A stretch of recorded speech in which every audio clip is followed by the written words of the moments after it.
बुलाकर अपने हुजरे में कहा एक पीर ने मुझसे, कहो किस बात का दुख है। मेरी आंखों से गमे दरिया कुछ ऐसे फूट कर निकला, कलेजा फट पड़ा मेरा।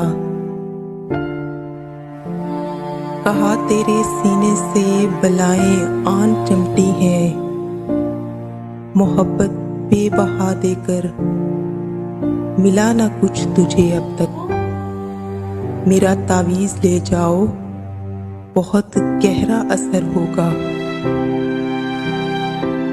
हुए ना जो तेरे अब तक, तेरी तस्बीह करेंगे वो। जरा सी देर सोचा फिर, झुकाए सर चला आया।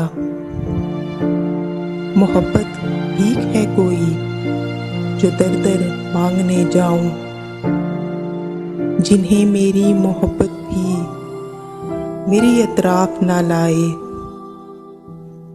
उन्हें तावीज़ लाएंगे। मोहब्बत से बड़ा तलिस्म, मोहब्बत से बड़ा जादू नहीं है कोई धरती पे। मोहब्बत से ये है आगे, जरा सोचो भला ऐसे भी मुमकिन है, उन्हें तावीज़ लाएंगे।